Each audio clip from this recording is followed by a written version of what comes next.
Papers with Sarah and Mikayla. We are here with yet another bombshell study from the Ethics and Public Policy Center. So, truthfully, I thought this was a one-shot study. Yeah, because, I mean, it was massive. Mm-hmm. Yeah, and I was like, oh, they published a study. It's great. It's awesome. No, this is one of, I believe, 7 studies that they're going to be doing. So the second one dropped May 12th, and we're going to talk about today, and I am anxiously awaiting the third because they're killing it. Yeah, this is right now. This is just like tickling every happy little part of my brain. Well, and one of the big challenges of being pro-life is that nobody wants to do a study if it could be potentially have pro-life outcomes. And so we could know all day long that something is dangerous or something is unsafe or something is important or something is whatever. But if we can't point to a study, no one will believe us, and no one will do a study because it might be pro-life, and it becomes this sort of cyclical issue.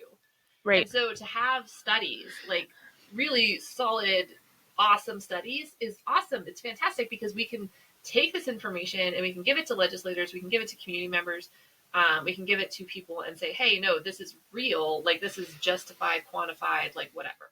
Yeah. And I will say before we jump into this one that they did publish an update to the first study that we talked about 2 weeks ago, like the original, like, this is how terrible abortion pills are study. I mean, nothing changed, but they did put out kind of like a Q&A FAQ type document to answer some questions that people had. Obviously people had a lot of questions like, how did you conduct this study? Where did you get this information? Right. And the biggest one was about the fact that neither of these studies are technically peer reviewed. So in the academic world, right, like that would be peer review it. Well, that's basically what they said. And so I did want to address that. Can you peer review it? I mean, like, probably not. It means that it's gone to, typically there's like a board. Okay. So just like, this is my one. Found a board? No, we could found a journal.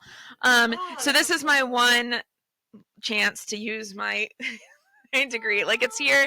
Let me explain academic publishing for just a quick second. So when you publish something that's peer reviewed, essentially what you're doing is you're doing all of this research, you're writing a paper. That's what we talked about 2 weeks ago. You submit that paper to a journal. And that journal has an editor, it's got co-editors, it has reviewers and all this stuff. And they go over, I mean, they fine tooth comb whatever it is that you submit to them. And they usually either accept it, reject it, or you get a revise and resubmit an R&R. And it's entirely based on those people that have reviewed it. And you can try to be not biased. Most of them are doing anonymous reviews. Most of them don't know where, like, the paper is being submitted from. So if I had to guess, like, if they were going to try to publish this paper in like a medical journal or something, it likely wouldn't be like, well, the ethics and, policy center, but like, it would be redacted. That being said, we're still human beings, we're still biased, and a lot of medical journals don't want pro-life information out there. And so that is the problem that the study ran into. So when people are like, well, it's not peer reviewed, peers don't want to review it. Right, we can't make them. You can't make people review stuff. You can't peers up in the closet and make them review the study, I'm assuming. No, it wouldn't, yeah. So peer review. I totally found a pro-life medical journal. You could do that. It could be fun. I'm not a medical doctor, though, so... But yeah, it would be fun to organize. So that is why, quote, it is not peer reviewed. It is not reflective on the quality of work. It is reflective, quite frankly, on the bias of most boards and editors. So yeah, like that's just how it is. It's really hard as someone who's written pro-life papers that were denied publication. It's really hard. Like, it is what it is. You can publish your own papers in your journal. Just anonymously so no one knows. You'll be like, look at this bank of information that we have ready to go in Mikayla's Journal of Pro-Life. So, we won't call it that. That's a working title. I think might as well. So the second study is here, and I don't know if this is going to be the trend for all of the studies that come out, but it's all using the same bank of information. Yeah. And it just has different focus. Which I love that they did multiple studies or multiple publications or whatever versus just having one giant document. Because I feel like it can get lost in the weeds. Mm-hmm. Right? Like, if they had taken this bank of information and they did all this stuff on it and then they spit it all out in one thing, it would have landed, but it would have gone over kind of like a lead balloon. Because then you have to, like, parse it out and figure out what's the most important. And this way, with them releasing, like, sort of these bombshell reports spaced apart from one another, it gives the public time to like accept it, digest it. Well, and there's so many like facets to what's going on that you need entire papers to address each little one. So the last study talked about adverse events, serious adverse events, and kind of narrowed in on those. This study that they just released, so study number 2, is talking about high failure rate in mifepristone, misoprostol abortions. Right. This actually reminds me, the way that they're doing it reminds me of the David Leiden videos. So they did the same thing. They released a video and then they waited, and then they released a video. Okay, yeah. Waited. And so everyone was like kind of like the anticipation was. Mm-hmm. And I remember the first David Leiden video that came out, people start sending it to me and they're like, is this real? And I'm like, I can't imagine it is. Like, this is insane. Like, Mm-hmm. This must be some weird pro-life hit piece. And then it started being endorsed by like Heartbeat International and CareNet and like all these big reputable pro-life organizations. And I was like, no, I think it's real. Now this, because it comes from the Ethics and Public Policy Center, I didn't have that moment of, is it real? But it is heartening to see the pro-life movement really coming behind these and being like, hey, this needs to get out there. We need to share this with people, because even pro-life people don't know. Well, and I'm really excited to see like legitimate research being done from a pro-life perspective. And I talk about this in like other areas as well. Sometimes as Christians, it's really hard to have a voice in academia, or like public thought and influence. And part of that is, I mean, quite frankly, let's call a spade, it's persecution, right? Like the public doesn't want to hear our opinion. And so it's hard. Some of it is because we're slackers. Well, I think that there's, because, and it's kind of like a circular issue. Right. Academia is so anti-Christian, Christians tend not to go into it, which makes it more anti-Christian. Right. And there's also the very real fear, and I feel this as a parent, if I send my child into academia, am I going to lose their soul? Right. And I know that maybe that is too intense, and obviously the Lord is sovereign and whatever, but like there is a certain hesitancy as a parent to want my child to go into certain careers, and frankly academia is one of them, because it's like even thinking of like the scientists at the Creation Museum, like they're just mocked. Oh yeah, it's terrible. Like it's really bad. And maybe we'll do an entire podcast episode on like higher education, Christian higher ed someday, like, and pro-life, being pro-life in that kind of environment. But it is really hard, and so I'm very excited to see this level of research coming out by pro-life people. Just because it is something that is a struggle. Yeah. Okay, so let's talk about the study. So this is the abortion pill hardens women, but the second is called Insurance Data Reveals Repeated Abortion Attempts Due to High Failure Rate. And this is absolutely something that we see on chat. It is not uncommon at all for someone to say they took pills, they bled, maybe spotted, nothing happened, they end up having a baby. Or they took pills, nothing happened, and they went back to the provider if they could get a hold of them and tried again. Or they went to a different provider, they bought more pills. I mean, I've talked to women who've attempted misoprostol. Now, these are not mifepristone, right? Yeah. Misoprostol only abortions 3 times and still had a baby. Yeah. I was going to say the same thing. Like I've talked with, I mean, probably weekly at this point, women who have tried more than once to have a chemical abortion. Now, on the chat line, we've got concerns about things like, was it really misoprostol that they were taking? Did you take Tic Tacs? Right. But it's, you don't know just looking at a pill. Like, right. It could have been like freaking Zyrtec. Yeah, I was like, I could take an educated guess based on what pills look like, but at the end of the day, we are not pharmacists. Okay, the reality is that Tums looks an awful lot like misoprostol if you shave off the T. Yeah. So I was like, and we're working with women who are so desperate that they are getting pills.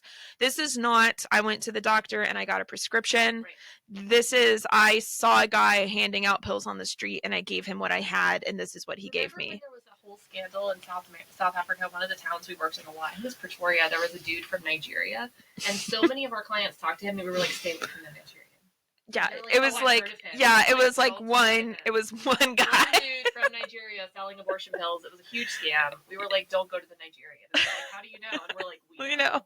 We know. So yeah, there's no guarantee that our clients are getting it. However, this is prescribed by doctors. Right. They're getting mifepristone, they're getting misoprostol. This is supposed to work. This is supposed to be the regimen. This is supposed to make your pregnancy end and have you expel it in an abortion. So let's look at what's actually happening. The real world failure rate of mifepristone abortion, and I'm going to take exception to real world only because, yes, this is the real world. However, because there's so much that they're not counting, it's a low number. So this is a good number. This is a great study. But they're not counting second trimester, third trimester. They're not counting illegal. They're not counting all these things that are happening in the real world. Yeah.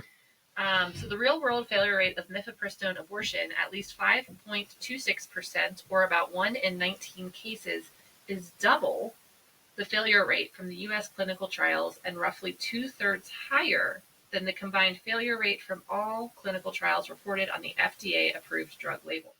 Yeah, so the original clinical trials for mifepristone, or Mifeprex, showed that, and they give a percentage range, not sure why. I'm actually not entirely sure what's up with that, but the initial clinical trials showed that 2.6 to 3.8%. No, I'm sorry, I'm reading the totally wrong thing.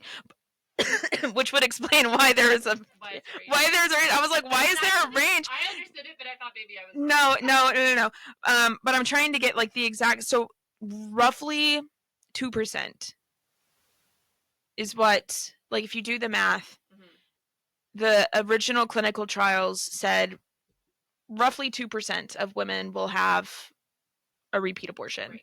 And the reality is that it's twice that much at least, more than 5%. And more than that, really, if you look at the whole gamut of what we're seeing. And I know that we're talking about small percentages here. That's a lot of people. But that's still a lot of people, and that's still double what they claimed. Well, like, that is not like, it's actually like 2.5%. Like, it's double. Well, the other thing that a friend pointed out to me, so in Pennsylvania, we track abortion. We have the Pennsylvania Abortion Act or something, or Abortion Control Act, that mandates that it's being tracked. How many, from what counties, residents, non-residents. The data is phenomenal. Sad. It's very sad, but it's good to know. And so she pointed out to me that in the last 5 years, and I went back and checked because we're citing it in a paper or a letter that's about to go out, and I'm just nuts and I always check. That the hospitalization rate after a chemical abortion in Pennsylvania has tripled in the last 5 years. Yeah.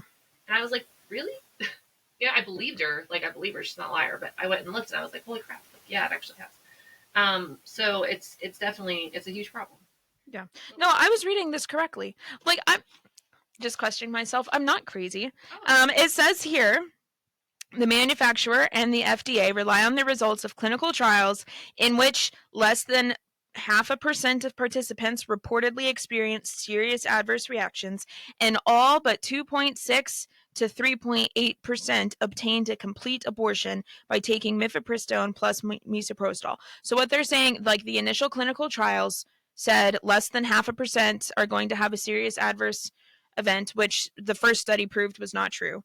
And all but 2.6 to 3.8% will have a complete abortion. So 2.6 to 3.8% of women won't have a complete abortion, aka needing a repeat of some sort, whether like a surgical intervention or perhaps a second dose of misoprostol. And so let's look at numbers, because like Mikayla said, 5.26% doesn't really sound high. Like, if you get 5.26% of the answers on your test wrong, you still get an A. Mm-hmm. It's not A+, but it's an A. Mm-hmm. So, how bad is that? Let's look. So the type of repeated abortion attempts after failed mifepristone abortion attempts. Repeated mifepristone abortion attempt after failed mifepristone abortion attempt is 27,896 women. So 27,896 women had to go get more abortion drug. And so what's happening in that case? Is the pregnancy progressing? Is she getting an appointment? Is she getting checked out? Like, is the baby still, frankly, alive? Is it more like a missed miscarriage? Like, what is happening? We don't necessarily have that information at our fingertips, but for whatever reason, they went and got another dose of the same medication they already tried in the attempts of inducing an abortion.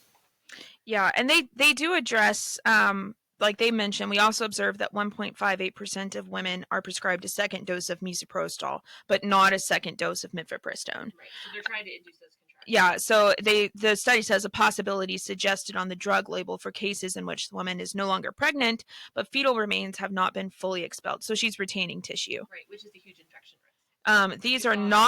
These are not counted as repeated abortion attempts, but repeated use of misoprostol has side effects that pose further harm to women. So they're not even counting. No, they're only counting if the baby is still alive. They're only counting second doses of mifepristone. Okay. They're not even addressing the fact that some women have to get more, like a higher dose of misoprostol. Again, they're being very, very, very cautious with these numbers.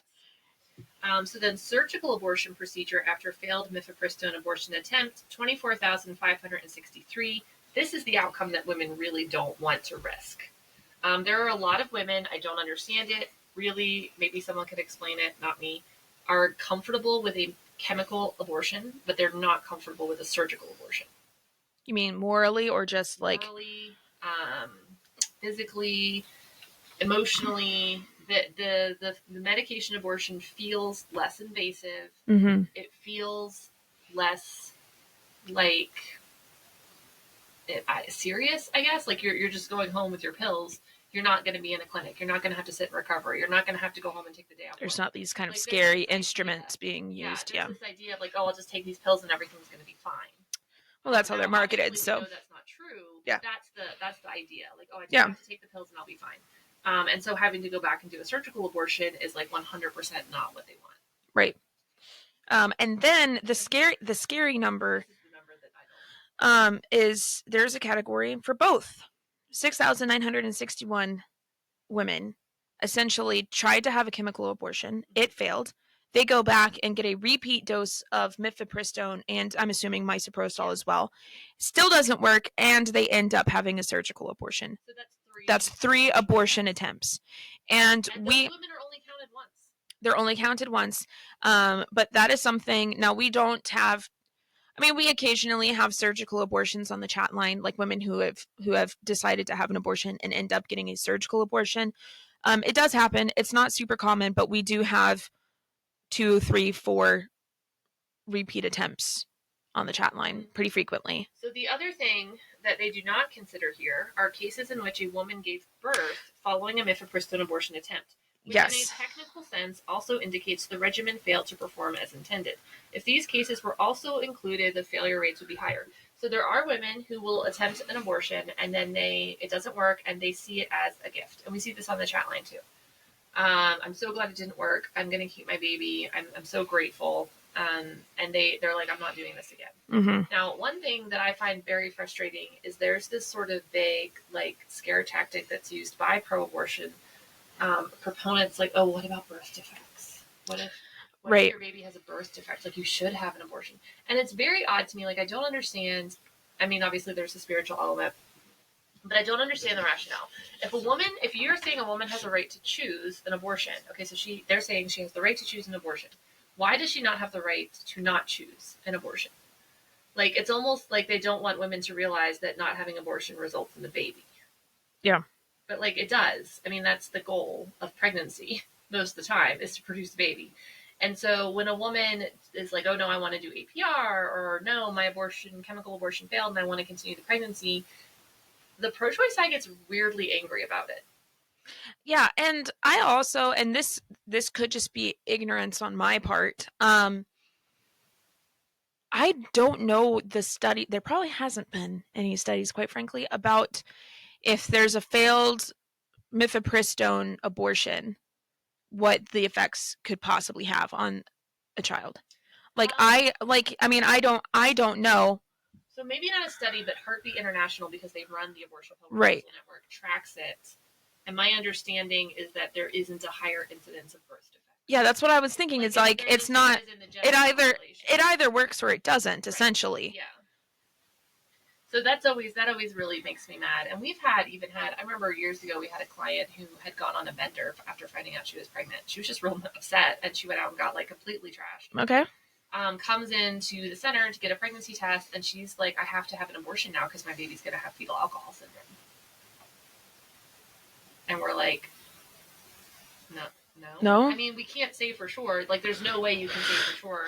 But generally speaking, like, one bad weekend is not going to make for fetal alcohol syndrome, right? Like, that's like a amount of drinking over the entire course of the pregnancy. Yeah, but it's like it's... And we basically told her, we're like, okay, we're not going to sit here and tell you your baby's fine because we can't say that. Mm-hmm. But there's no reason to expect that, like, oh, you went out and got drunk. Like, we're like, a lot of women wouldn't even know they were pregnant at your stage. Right. But that's what people were telling her, like, oh, you have to. And that's something that I see a lot on, like, social media, mom groups. Mm-hmm. There's this idea that if your baby has a developmental disability, a disorder, that you are morally obligated to have an abortion.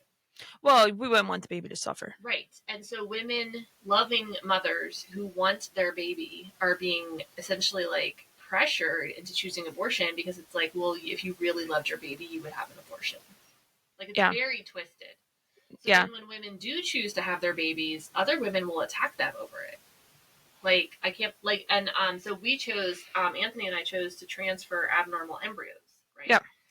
And both of them are chromosomally normal. Jeremiah has some issues, but not related to his chromosomes. And someone told me in the groups, they were like, if you're going to transfer an abnormal embryo, then you have to be committed to aborting if there's a problem. And I was like, no, I do not. We don't. We can be committed to caring for them. Like, whatever happened to my body, my choice. Like, you're talking about my body. But, like, I have to be committed. I have to. Oh, the hypocrisy of it all. It's really just like, oh, it's unethical, you know? And so we're pushing women with, like, oh, well, you tried mifepristone, and that means the baby might have a problem, so it's unethical for you to have this baby. And that's just garbage, and it makes me super mad. Yeah.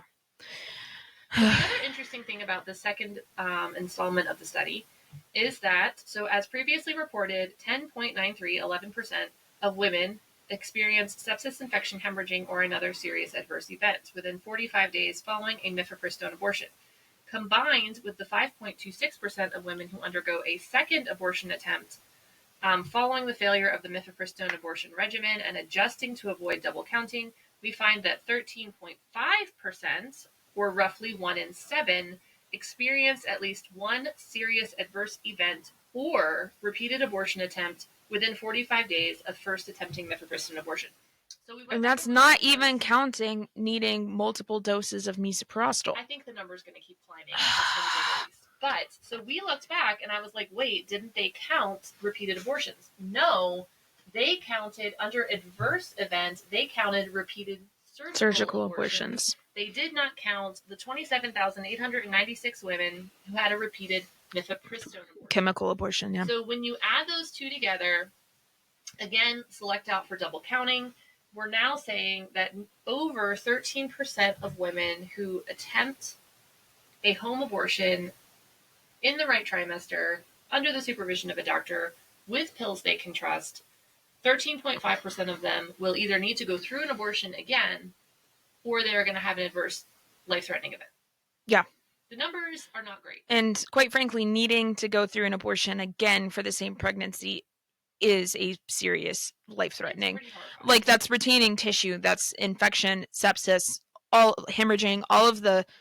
It is not good. It is bad. It is very... That is not what you want. And 13.5, and because I recently have done 4th grade math, I know that means 14%. I have children, we homeschool, and I am, if you're ever in, like, a trivia situation where you have to, like, are you smarter than a 5th grader? Call me. Okay. I've done 5th grade myself, and then with 3 kids so far. So I've essentially repeated the 5th grade 4 times. I'm over here doing Duolingo math lessons. Like, it's... So rounding up, 14% of women, the abortion is not going to go well at all. And that's not even, and maybe they will come out with this. So this is the lie that we're pushing up against. This is the lie that we're reacting to. The idea that having a medication, a chemical abortion, is just like getting your period. Yeah, or it's safe and effective. Or that it's safe and effective, or that it's safer than a Tylenol. Mm-hmm. I want to know, and maybe there's no way to know, maybe it'll come out in one of these studies, what % of women would say that's not how my home abortion went? And I would guess it's high, like if not 85 to 90%. Because most of the women that have a home abortion, whether it's DIY, whether it's misoprostol, whether it's mifepristone, whether it's doctor, whether it isn't, are saying, I cramped for days, I bled for days, I was miserable, I was shaking, I was vomiting, I was nauseous, I had diarrhea. Like I couldn't get out of bed. I thought I was dying. And these are women who would not be counted in that 14%. I was about to say, and I know that I've seen stories coming out of women sharing their chemical abortion experience from the emotional perspective. So there's a lot of, I didn't know that that's what I was going to see. Right. I delivered my baby in the shower. It clogged the drain. It XYZ. Like, those aren't considered serious adverse events in light of the Unless study. they are suicidal or homicide. Right. And women are resilient. Women Yeah. are tough. We suck it up and we just go about our day. Especially moms. I would say all women, but especially moms. And a lot of the people that I talk to on chat, that Mikayla talks to on chat, are already mothers. Mm-hmm. And they're saying, I can't have another baby. I Mm-hmm. can't. I have a 6-month-old. I have an 8-month-old. I have a 1-year-old. I can't afford. I can't support. I can't feed another child. And so what they do is exactly what any mom would do. They put their kids to bed and they take the pills. Mm-hmm. Because they're thinking, I'm going to go through this while my kids are asleep, and I'm going to get up and I'm going to do my day. Mm-hmm. Because my kids need me. And so they're alone. No one maybe knows, most of the time, doesn't know that they're even taking these pills or that they're attempting an abortion. Their kids are asleep. You can't leave the house if your kids are sleeping to go get medical help. Mm-mm. And so you are isolated in a very, very scary way. Yeah. And it's not okay. It is not okay that our society is doing this to women. Nope.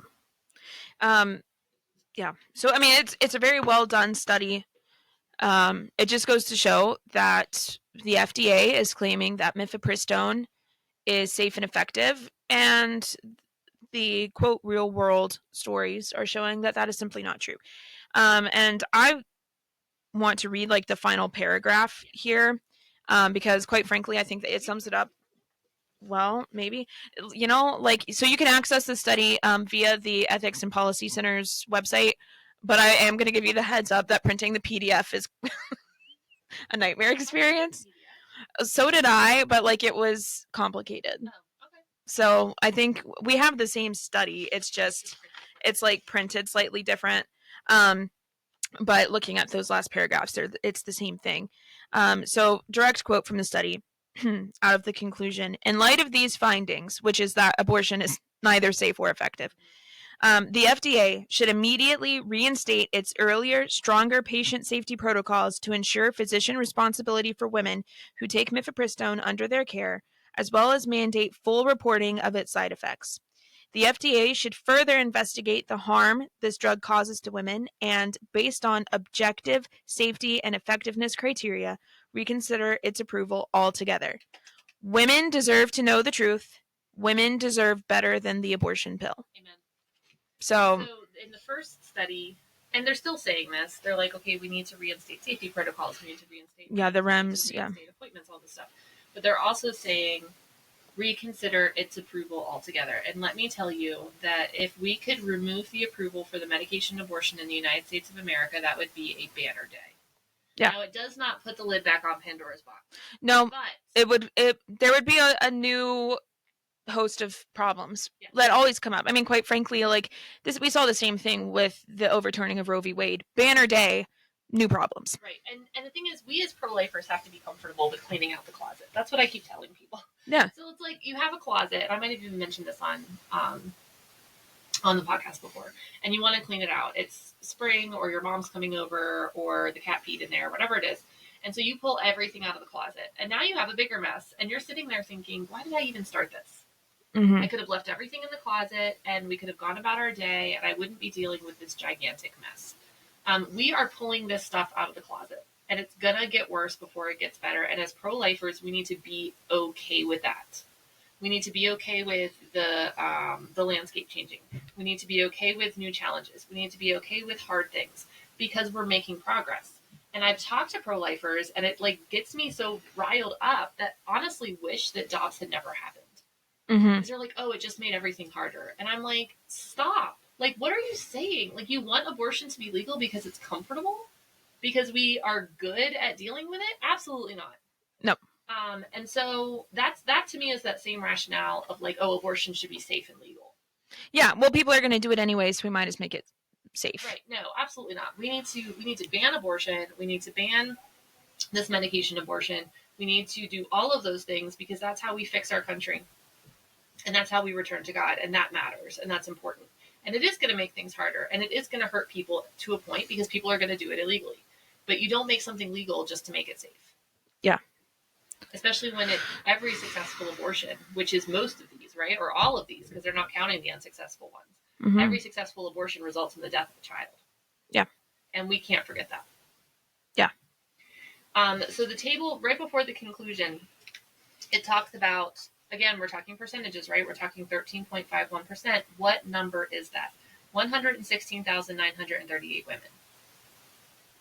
At the minimum, from this 800 and whatever thousand, 850,000 women that were studied, has had an extraordinarily traumatic experience. Mm-hmm. This has changed them forever. Yeah. In ways that they probably don't even understand. Yeah. And we have to be there for them as pro-lifers. We have to be there with love and support and offer them the forgiveness of Christ because they need it. Because abortion is a sin. And when we sin, we need forgiveness. Mm-hmm. Yeah. And so my encouragement to anyone is because it'll happen, someone comes to you and tells you that they had an abortion, don't just brush it off. Yeah. Like I hear a lot of, oh, it's okay. You didn't know any better. Oh, it's okay. God's forgiven you. No, like let them sit with them for a minute and be like, wow, that's heavy. Well, and that's the thing too, is I think a lot of people blow it off because it's really difficult to sit with a woman who's done something like that. Yeah. Like it's difficult. And we don't want to be the people who I know so many pro-lifers that shy away from terms like murder and sin. And there's certainly a time and a place to understand like strong language and when it's to be used and perhaps when to have a moment of grace. That being said, like the ramifications are real. The reality is real. The sin is very real and it's uncomfortable to sit in that. But it's something we have to do. Because true healing is not going to come from, well, it's okay, God loves you, and we're just going to pretend like we never had this conversation. Right. And in fact, one of the really neat things that came out of the Bible study that I wrote, we had women who were kind of confessing and working through abetting an abortion. Mm-hmm. So they were thinking, oh my goodness, in college, I drove a friend to get an abortion. I helped her with the money. I didn't talk her out of it. I have to deal with that. Like I have to go to the Lord with that. And God does forgive. And it's fine for us as fellow Christians to say Christ forgives. Yeah. But don't just rush in with a bunch of platitudes. If someone is coming to you to say that they had an abortion, they need you to give that the gravity that it deserves.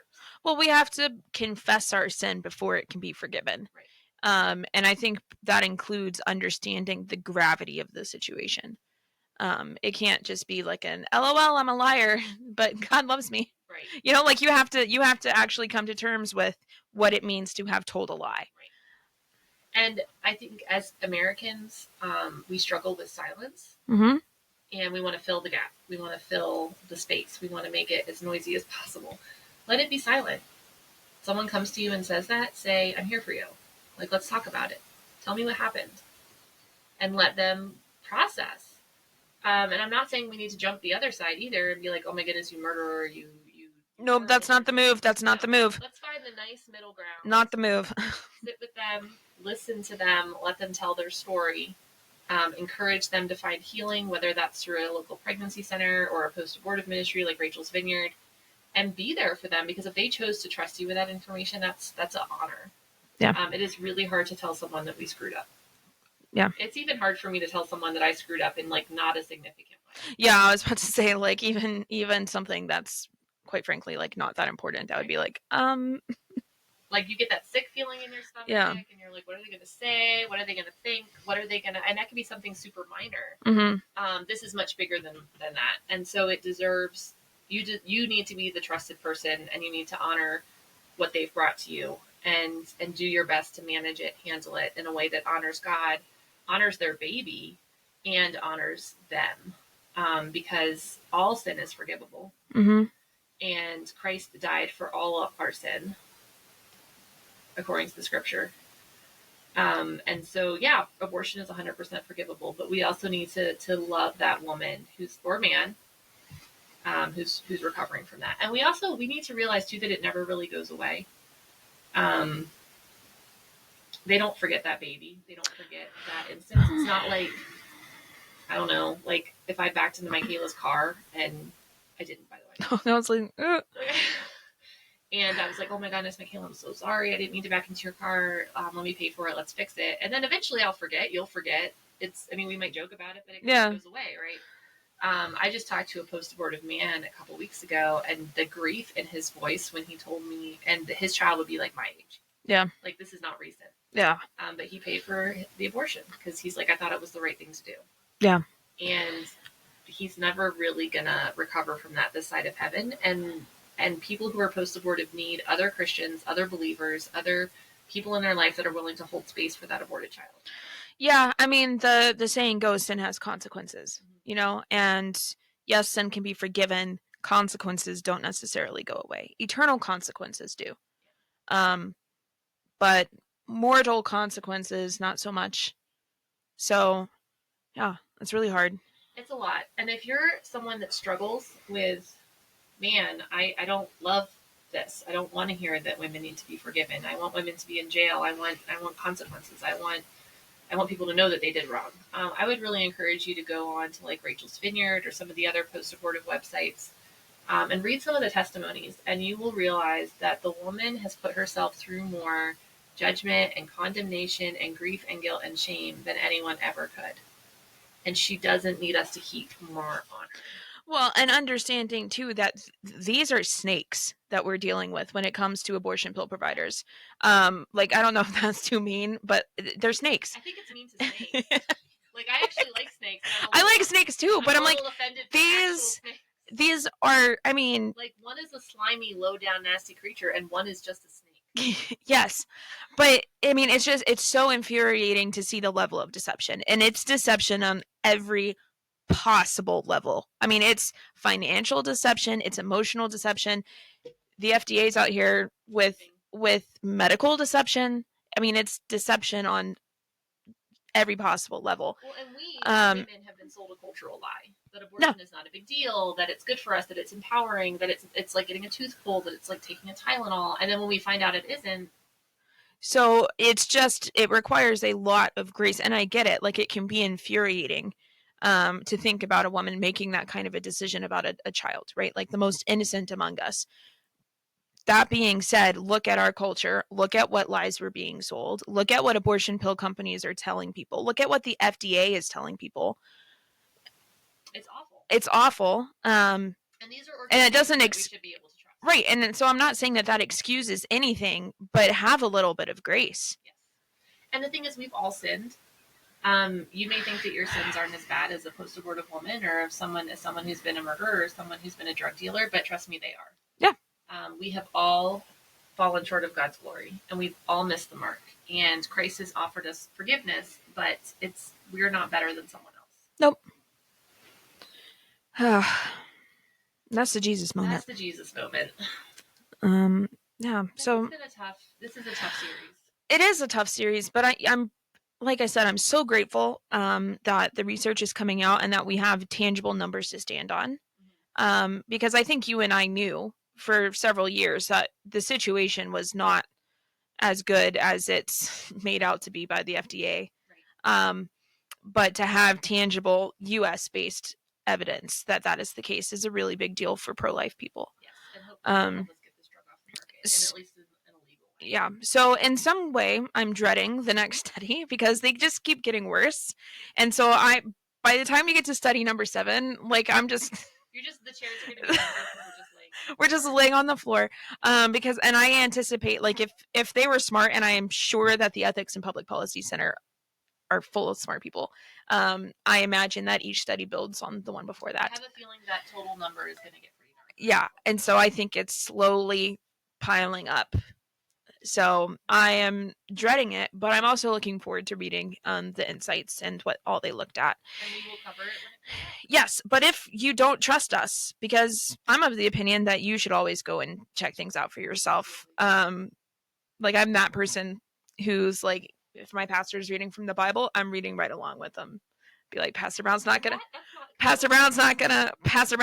fool me. I'm reading right along. But that's how I was taught, is that, like, don't take someone's word for it, read it for yourself. Yeah. And so you can read these studies. They're available to the public on the Ethics and Public Policy's website.